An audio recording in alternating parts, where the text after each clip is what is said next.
Le trek, pour moi, c'est une randonnée en itinérance qui permet d'explorer à la fois les ressources physiques, mais aussi émotionnelles, mentales, spirituelles. Elle est moins connotée autour de la notion de performance. AVS avec Philippe Robichon. AVS pour votre santé, bonjour, bienvenue, ravi de vous retrouver. On va marcher ce matin avec mon invitée Estelle Calvin. Soyez la bienvenue Estelle. Merci beaucoup. Dans une première partie de votre vie, vous êtes professeur d'éducation physique et sportive au sein de l'éducation nationale pendant 10 ans. Et puis vous quittez l'autoroute. Qu'est-ce qui n'allait pas dans l'éducation nationale ? C'était pas votre voie ? Aussi, mes élèves, quand je suis partie, m'ont demandé si je m'étais trompée de voie, et absolument pas. Je leur ai dit que c'était un tremplin pour la suite, c'était un pas sur le chemin, et que j'avais exploré ce que j'avais à explorer. Et en filigrane, il y avait l'idée de je veux pas être une prof aigrie qui reste parce qu'il y a la sécurité, parce que c'est plus confortable. Et en fait, en même temps que j'étais prof de PS, j'ai ouvert une autre voie qui était la thérapie manuelle, proche de l'ostéopathie, et ça a ouvert un champ de possibles. Et en fait, ça a créé comme deux réalités avec mes élèves, et pas avec mes élèves, l'éducation nationale et ce champ de l'entrepreneuriat. Et à un moment donné, j'ai eu l'impression d'être une balle dans un flipper. Le flipper étant le cadre de l'éducation nationale et l'ostéo qui m'ouvrait à tout un champ de conscience autour des émotions, du développement, de l'être. Et que du coup, dans l'éducation nationale, je ne pouvais pas avoir cette liberté d'être. Et donc, c'est ce qui m'a amené à un moment donné à, tranquillement, vraiment pas à pas, à aller à changer de métier. Mais pas vraiment de fil rouge. Le fil rouge reste le corps, l'accompagnement, l'élévation, mais plus dans le même cadre. Aujourd'hui, vous êtes thérapeute, passionné de marche en montagne, de micro-aventures, de nature.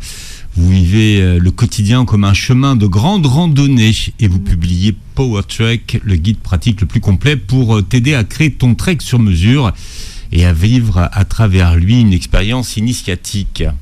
D'abord, quelle définition donnez-vous au mot trek, vous ? Alors, d'abord, au tout début, quand j'ai pratiqué le trek, il y avait cette idée de sport. C'était le dépassement de soi. Voilà, quand même, c'était plus le dépassement de soi et aller dans des endroits vraiment d'exception parce que le trek c'est une itinérance, donc ça permet d'aller plus loin dans un massif montagneux où il y a moins de monde. Donc il y avait cette idée-là. Et puis au fur et à mesure de mon expérience, le trek est devenu une marche en itinérance, c'est-à-dire une randonnée d'un point A à un point B et chaque jour changer de lieu. Et donc la dimension sportive dans le sens performance est vraiment passée au second plan. Et effectivement, le trek pour moi c'est une randonnée en itinérance qui permet d'explorer à la fois les ressources physiques, bien sûr, mais aussi émotionnelles, mentales, spirituelles. Et du coup, elle est moins connotée autour de la notion de performance que je pouvais vivre à travers l'activité sportive. Donc pour vous, c'est une randonnée en itinérance. C'est ça. Alors, d'autres lui associent un autre mot, pèlerinage, et vous proposez de revenir à la définition étymologique du mot. Cette idée de pèlerin, c'est de passer à travers les champs, à travers les landes, pour aller d'un endroit connu à un endroit inconnu. Et le pèlerin, il y a vraiment cette idée de venir pérégriner, découvrir, rencontrer. Et en même temps, j'aime cette idée d'enlever les pelures, les vêtements, de vraiment le mot qui me vient, c'est se dessaper, mais se dessaper de toutes les identités qui se sont construites au fur et à mesure de la vie. Et le pèlerin, c'est vraiment un chemin vers soi. Oui, alors, souvent le pèlerin marche sur des chemins qui sont connus. Oui. Enfin, qui sont spirituellement connus. Oui. Plus connu peut-être, c'est Compostelle. Oui, c'est ce que je dis dans le livre. Dès que je parle de spiritualité et de marche, on me dit « Ah t'as fait Saint-Jacques ». C'est la référence. Complètement, c'est la référence. Et c'est ce que j'aime dans cette approche du trek, c'est qu'avec une aventure en conscience, amène à vivre des chemins exactement comme on a besoin de les vivre et ils deviennent spirituels par le fait que l'on les vive en pleine conscience. Et donc, par exemple, le GR20 pour moi a été un de ceux-là, et au fur et à mesure, tous ont été des chemins spirituels. Par contre, effectivement, le pèlerinage, par exemple, sur Saint-Jacques, eh bien, l'élan de base de toutes ces personnes se retrouve, donc ça crée comme une émulation autour du cheminement intérieur, qu'on retrouve moins dans d'autres chemins. Pleine conscience ou pleine présence ? Pleine présence. Pleine présence. C'est quoi la différence ? Parce que vous utilisez l'expression pleine présence. Voilà. Moi, j'utilise... Quelle distinction vous faites entre... Alors, parce que la pleine conscience, il y en a un peu partout dans tous les magazines, c'est un concept à la mode, mais qu'est-ce que c'est que la pleine présence ? Je me suis connectée à ce terme avec un livre de Fabrice Midal. J'ai plus en tête le titre, mais je crois que c'était quelque chose, foutez-vous la paix. Et il y a cette idée de la pleine conscience, c'est s'observer, comme si on était en métaposition. Alors que la présence, c'est ressentir. Et ça, alors, j'ai toujours ces gestes-là qui viennent vers le corps parce qu'on... Alors expliquez ce que vous faites, parce que là, on est en train de faire de la radio, donc moi je le vois, mais expliquez aux auditeurs ce que vous êtes en train de faire. En fait, je reviens à mon corps, je mets mes mains sur mon corps et c'est vraiment l'idée dans la pleine présence. Sur votre plexus. Ouais, sur le plexus, je suis près du cœur. Ouais. Et l'idée, c'est la pleine présence, c'est de venir être présent à ce qui se passe en soi et pas juste l'observer, pas juste dire l'eau que je bois est fraîche, mais c'est vraiment venir ressentir dans le corps les sensations. Et pour moi, c'est ça la base de l'émancipation, du développement personnel, de la présence à notre vie, c'est de vraiment revenir dans les sens et dans les sensations. Et c'est pour ça que des fois, je parle aussi dans le livre du temps. Le temps est différent en randonnée parce qu'il y a une forme de... On est présent à ce qu'on fait. On court pas après le temps. Et du coup, ça redonne de la densité. On vit les choses. Et la pleine présence, pour moi, c'est à la fois observer, mais surtout ressentir. C'est pas juste se dire je suis en colère. Ok, non, c'est je suis en colère. Et qu'est-ce que je vis dans le corps quand je suis en colère ? Vous expliquez que le trek est pour vous un moyen de stopper une course contre le temps, et depuis plusieurs années, c'est devenu votre remède pour reprendre les rênes de votre temps de vie. Mais finalement, le temps est le même partout, non ? Je ne crois pas. Expliquez-nous. Je crois que dans le quotidien, le temps peut être comme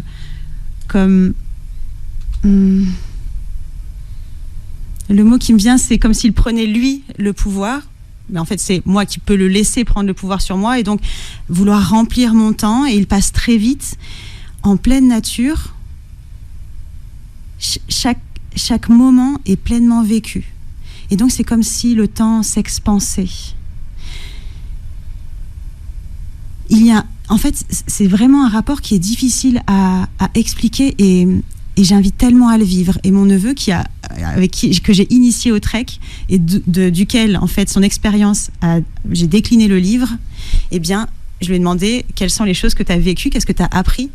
Et il me dit, j'ai l'impression que ça a duré des semaines, alors qu'on était partis 2 jours et demi. Ce que vous appelez une micro-aventure. Oui, la micro-aventure de 2 à 15 jours, qui permet de partir... Ah non, 15 jours, c'est pas une micro-aventure. Ouais, vous dites 2 jours, parce que maintenant, on fait des treks d'un week-end. Oui, 2-3 jours. Ouais, les gens partent 2-3 jours. Et là, effectivement, on est sur la micro-aventure. Oui, 2-3 jours. Micro-aventure, maxi impact. Voilà, c'est maxi impact, et donc partir plus souvent, mais moins longtemps. Et du coup, pour moi, ça me permet de régulièrement faire des petites piqûres de rappel de ce qui est vécu, de ce rapport au temps, du ralentissement, du retour au sens, plutôt que de partir une seule fois et en se disant, bon allez, ça va me servir pour toute l'année.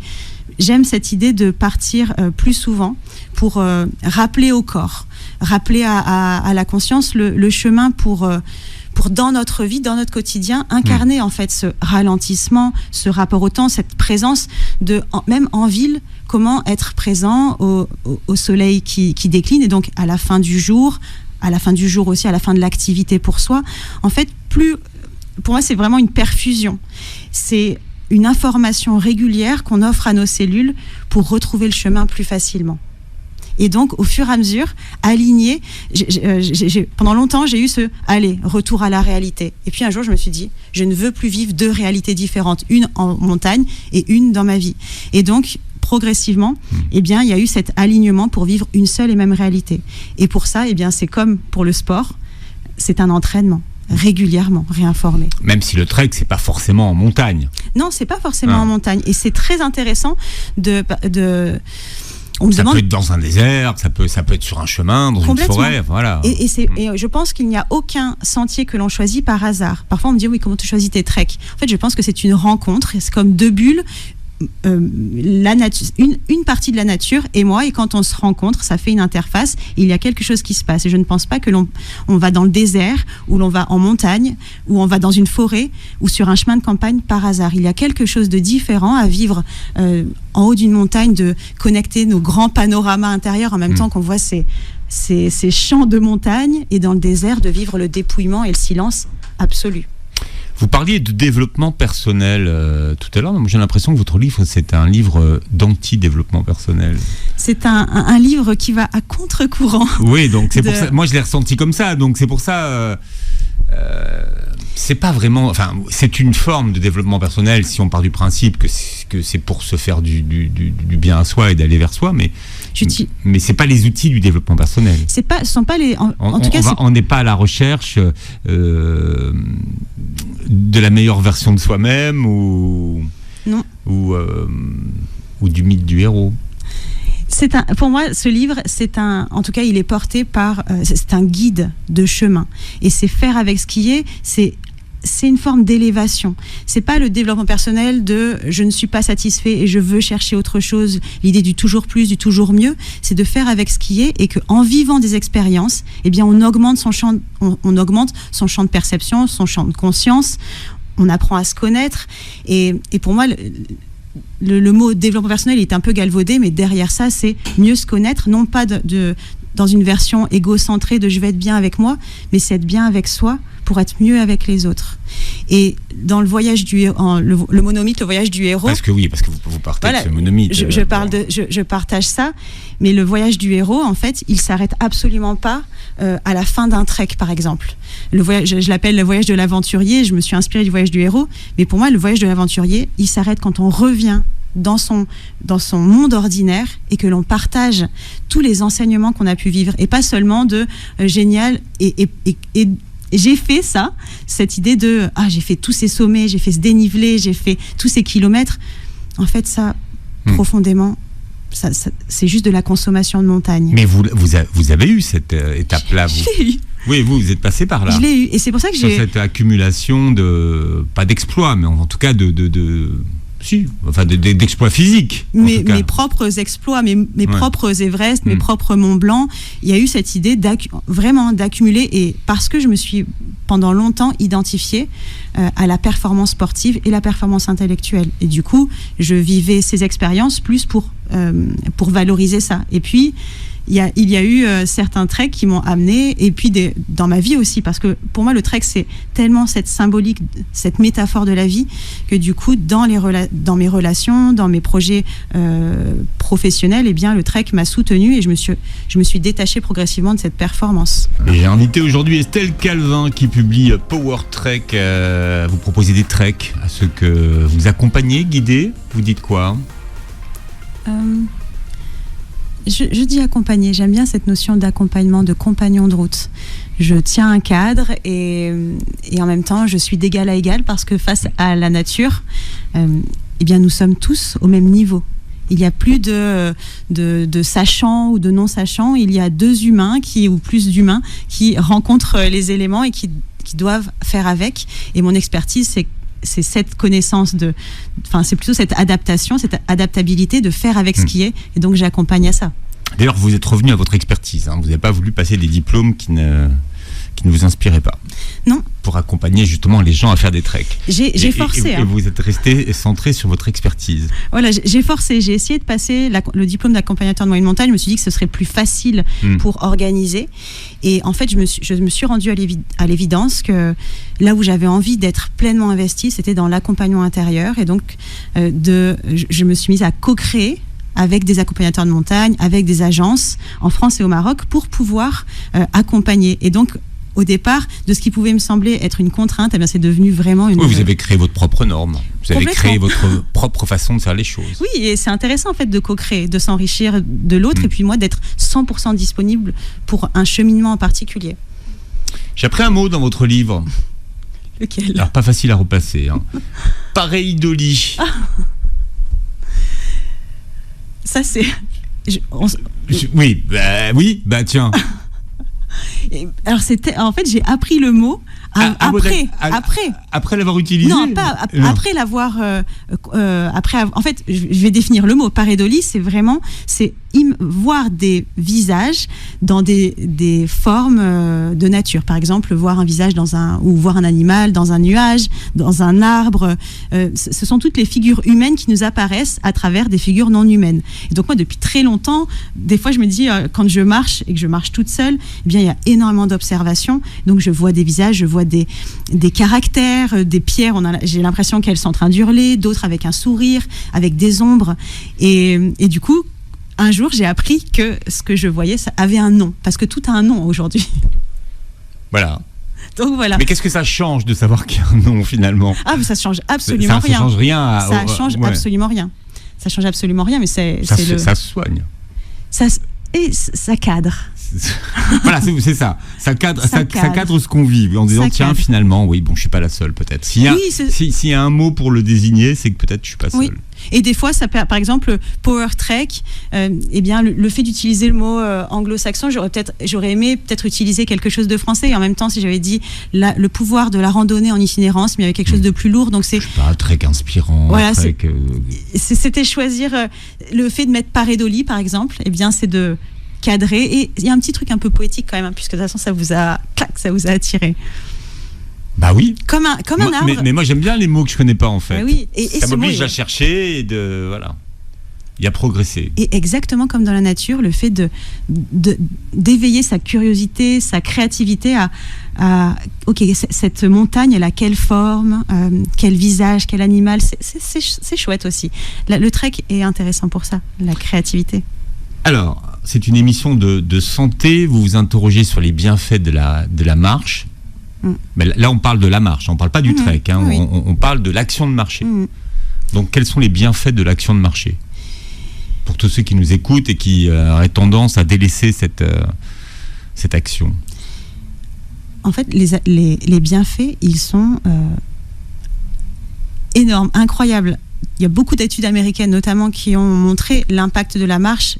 Peu de marche, déjà juste un quart d'heure, une demi-heure, puis ensuite 90 minutes en montagne, mais aussi juste le fait de marcher en ville. Les bienfaits sont un impact sur le système cardio-respiratoire, sur la posture, sur tout l'entretien musculaire, et encore plus intéressant avec l'âge qui avance pour maintenir en fait la charpente musculaire, osseuse. Et les bienfaits, ils sont même hormonaux, dans le sens où ils vont impacter la sécrétion du cortisol, qui est l'hormone du stress. Ils vont diminuer cette hormone-là.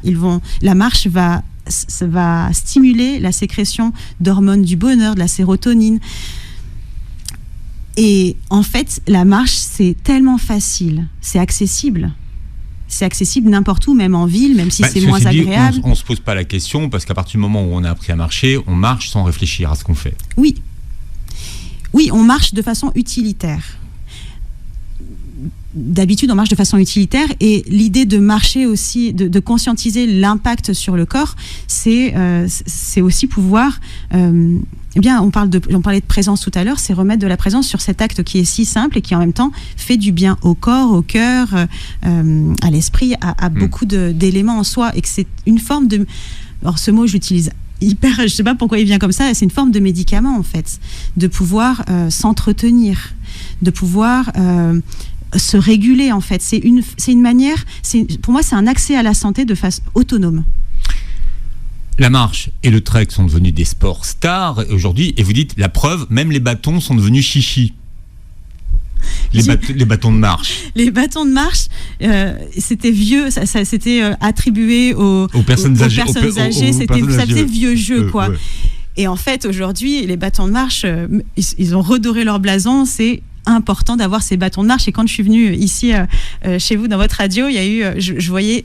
J'ai vu plein de personnes avec leurs gros sacs de rando et leurs petits bâtons accrochés sur les côtés. Mais c'est pourquoi ?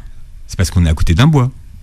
Ah. Il y a le bois de Vincennes qui est juste derrière. Moi, c'était à Gare de Lyon que je les ai vus. Ah oui, déjà. Alors, potentiellement, je pense qu'ils partaient. Eux, ils partaient en vacances. Voilà, d'accord, Gare de Lyon, d'accord. Mais sinon, il y a le bois de Vincennes. Et là, vous voyez beaucoup de personnes avec des bâtons. C'est devenu courant, en fait. Complètement, avec la marche nordique, notamment. Ouais. Notamment. Et moi, j'ai utilisé les bâtons à mon premier trek en 2012. Et toute la rando, et on en parlait hier avec mes amis, parce qu'on se remémorait ces moments-là, le premier trek dans les Pyrénées, on avait des sacs, mais on avait toutes les erreurs possibles. Hein. On avait des sacs très lourds, et heureusement, et tous les jours, on se disait merci au bâton, parce qu'en fait, ça équilibrait notre corps, ça nous permettait de diminuer, c'est intéressant aussi d'un point de vue de santé, ça nous permettait de diminuer la fatigue musculaire, et en descente, de diminuer la pression sur les genoux. Et ce qui est intéressant dans l'utilisation des bâtons, si on dépasse le côté santé, si on va plus loin, c'est aussi intéressant de voir, j'aime bien cette idée de marche et je te dirai qui tu es, parce qu'en fait, j'ai accompagné des personnes qui utilisaient les bâtons, mais dans une forme de, comme si c'était les bâtons qui allaient les sécuriser. Et à l'intérieur, il n'y avait rien, c'était juste, tout était extérieur. Et au fur et à mesure, comment les bâtons deviennent un soutien, un appui, mais la sécurité et que l'assise, la posture, elle est à l'intérieur et que le bâton vient soutenir ça. Très intéressant à expérimenter. Oui, alors que dans votre livre, c'est montre-moi ton sac de rando, je te dirai qui tu es. Il y a tout. Le livre, en fait, pour moi, le trek et l'accès au trek, dans plein de parties, que ce soit faire son sac. Qu'est-ce que je mets dans mon sac ? Alors vous avez une technique, vous avez des pochettes, de couleurs. Oui, j'ai appris à m'organiser. J'ai appris à m'organiser pour ne pas perdre mes affaires, pour ne pas... pour être efficace aussi quand il pleut, quand j'ai besoin de sortir des affaires, eh bien, c'est important aussi de savoir où sont mes affaires. Donc, du coup, je range, eh bien, il y a la pochette nuit, la pochette pluie, la pochette nourriture. C'est vraiment une vraie organisation. C'est une écologie pour que tout soit le plus agréable possible, parce qu'en fait, c'est un choix de partir en trek. Et c'est d'abord un plaisir, je le dis dès le début. Oui, c'est pas de faire de la méditation pour faire de la méditation. C'est d'abord un plaisir. Oui. Voilà, c'est ça qu'il faut comprendre. Marcher, c'est un plaisir. Complètement. Ouais. C'est pas une bonne pratique, quoi. Votre sac, il est pas léger quand même. Non, là, celui-là, il est pas du tout léger. Je suis désolé, je vous ai vu arriver, je me suis dit, moi, la fille qui dit qu'elle voyage léger, bon, c'est pas ma définition du voyage léger, ça. Ah, après, léger, il y a la marche minimaliste. Il y a un courant de marche qui s'appelle la marche ultra légère. Et donc là, d'ailleurs, leur dicton, c'est on porte nos peurs. Mais eux, dans la marche ultra légère, il y a l'idée d'avoir le moins de matériel possible. Mais presque souvent, quand on surcharge son sac, c'est qu'on porte nos peurs. Ah, complètement. Le au cas où. Oui, c'est le fameux au cas où. Oui. Les au cas où, les habitudes aussi. L'idée de... Enfin, l'habitude d'avoir des choses avec soi, mais en fait qui sont futiles, qui sont pas forcément liées à des peurs, mais qui sont là. Et il y a aussi effectivement des peurs. Et la plupart des gens, c'est souvent la nourriture. Oui. Est-ce que j'aurais pas assez à manger ? Le peur de manquer, oui. On ne sait jamais. Complètement. Donc ils préfèrent avoir un peu plus. Bon, il y a une chose sur laquelle je préfère avoir plus, c'est l'eau. La nourriture, encore, il y a toujours l'idée d'en trouver. L'eau, certains massifs montagneux, par exemple, il y a très peu de sources. Mais vous avez des filtres ? Oui, j'ai des filtres, mais par exemple, dans le massif de la Chartreuse, l'eau, le massif est calcaire et donc l'eau s'infiltre. Il n'y a pas de source. J'ai été sur un chemin proche de Saint-Jacques et il y a des longs chemins, mais de 20 km, où il n'y avait pas d'eau.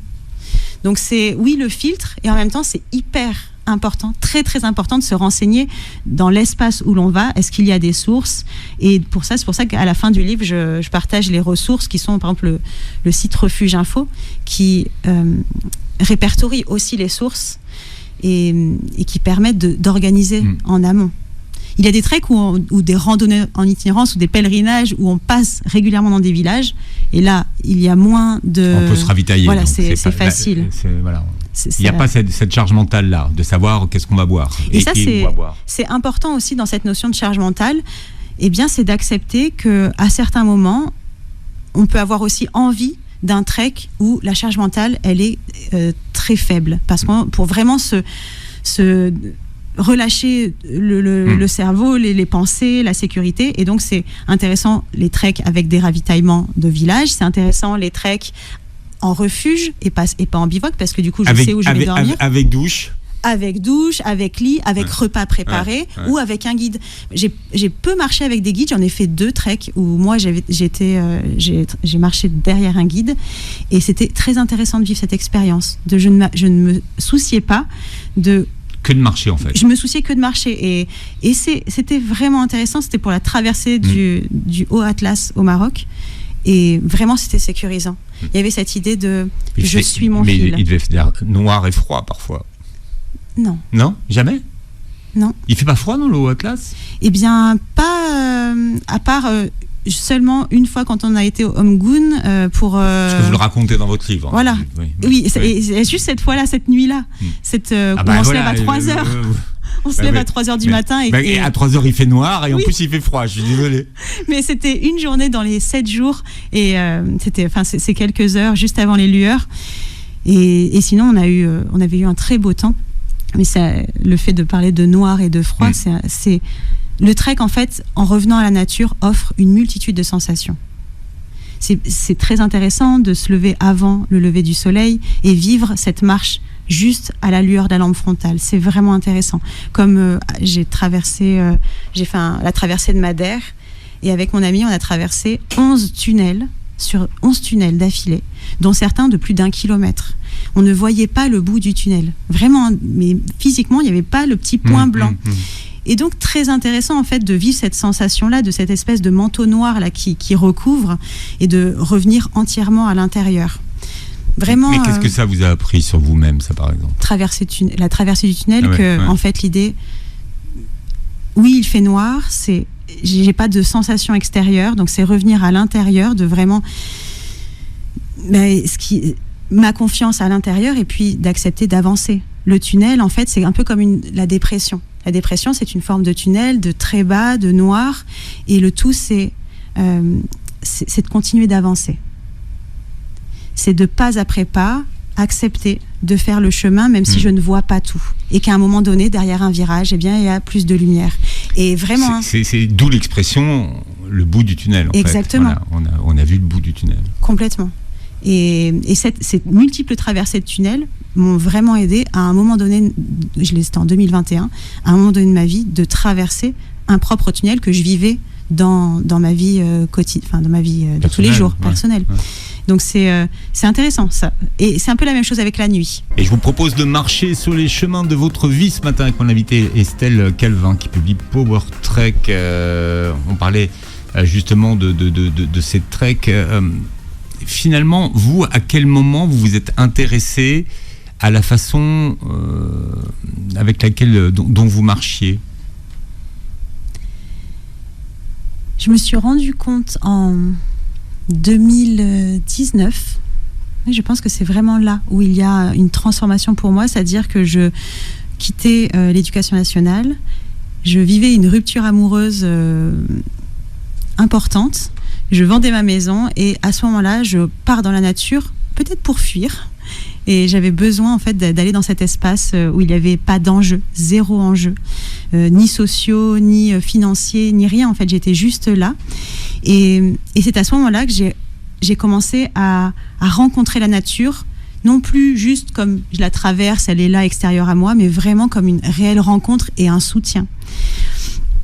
Et le premier trek que je vis en en 2019, mais le premier trek, c'est comme s'il y avait un avant, un après.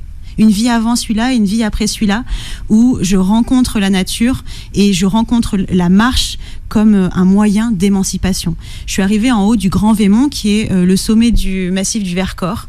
Et vraiment, à ce moment-là, je vis dans mes cellules, je suis fière de moi, et qui venait de nulle part d'autre.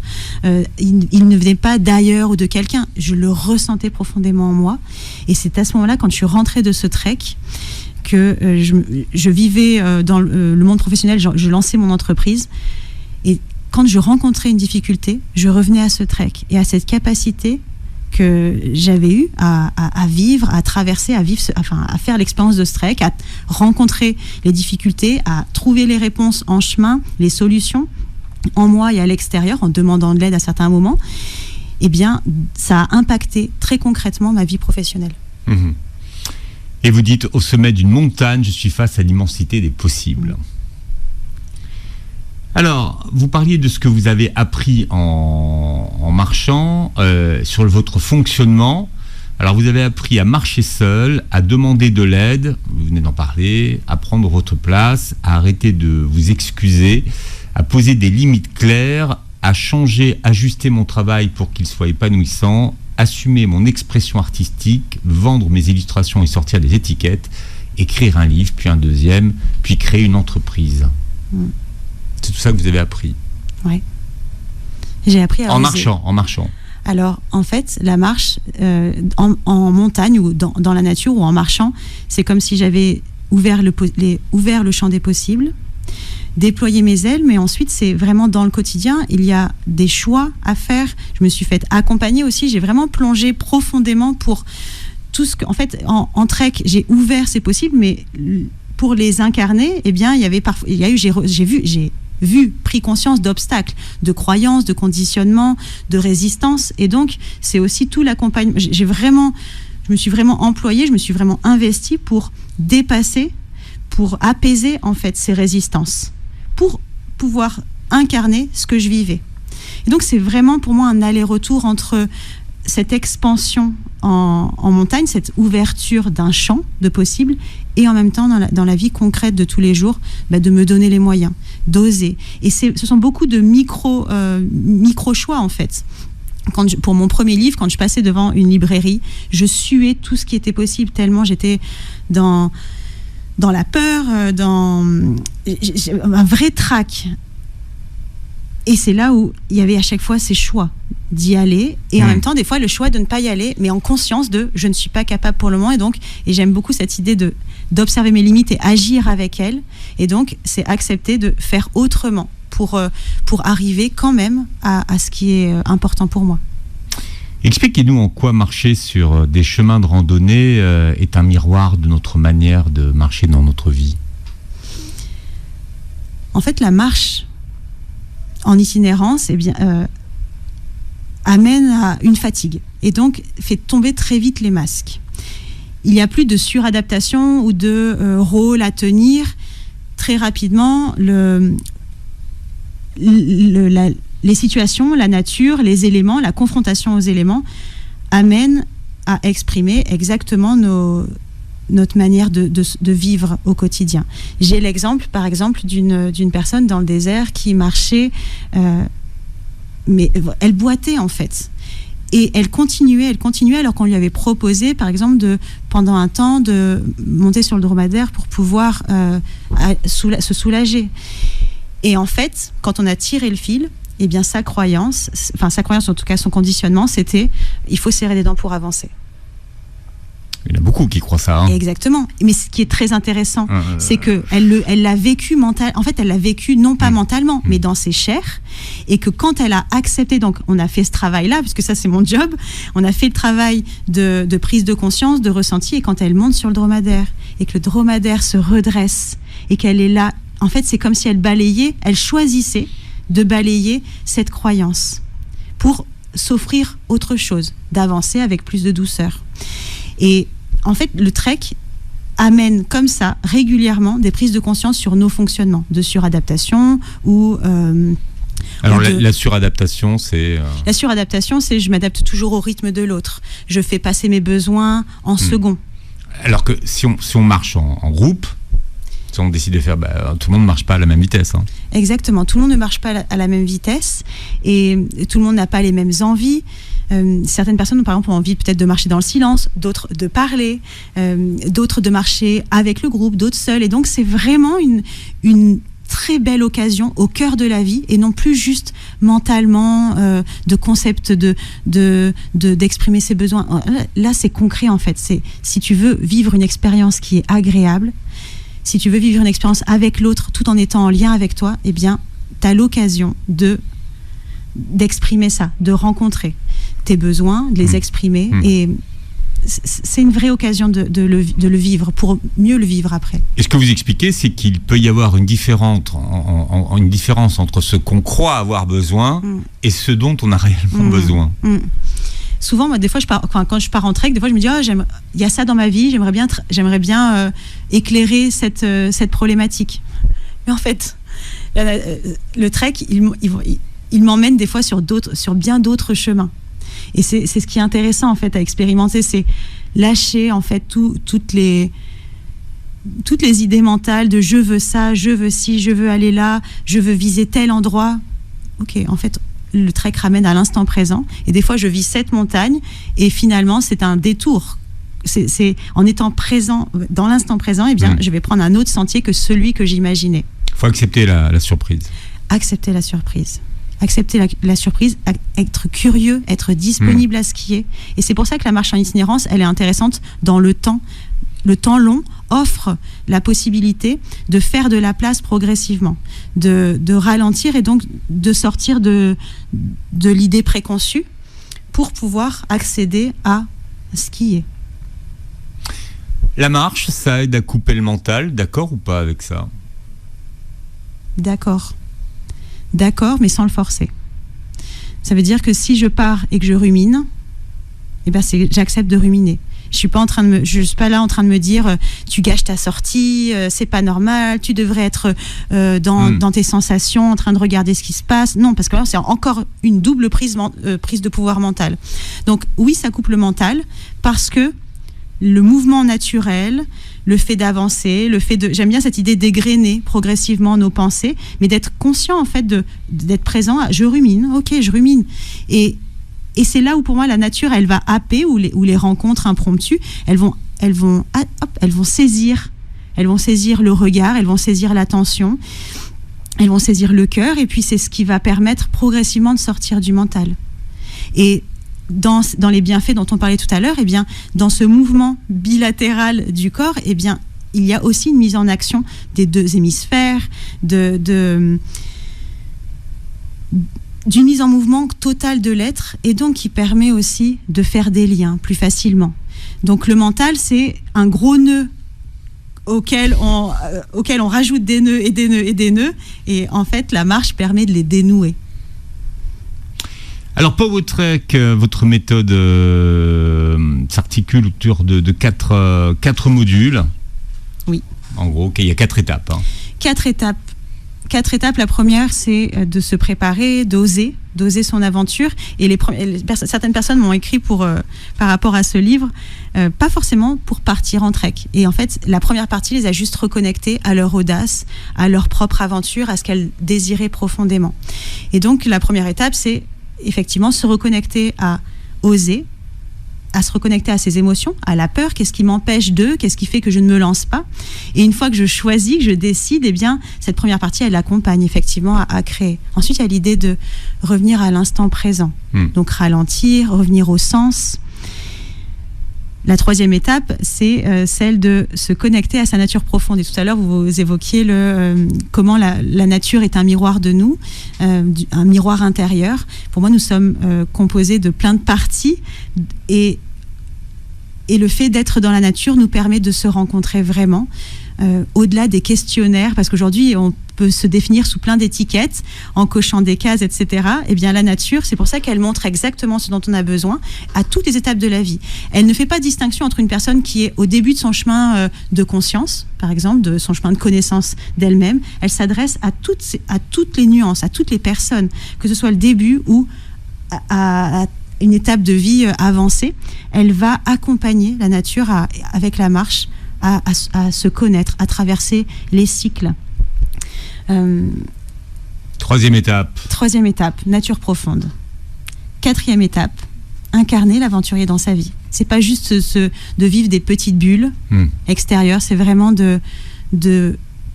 d'incarner, d'intégrer tous les enseignements de l'aventure dans sa vie, pour soi et pour autour de soi. Vous dites qu'il faut un sas de décompression presque. Enfin, faut pas enchaîner tout de suite une aventure, une micro-aventure ou un trek et se reconnecter à sa vie tout de suite. Il faudrait presque laisser un peu de temps, quand même, se laisser un peu de temps avant de. Alors, il y a toujours pour tirer les enseignements un petit peu, on va dire atterrir. Et atterrir, c'est intéressant. Déjà, rien que le trajet de retour peut être une manière d'atterrir. Quand effectivement le planning est un peu serré et très vite on va reprendre.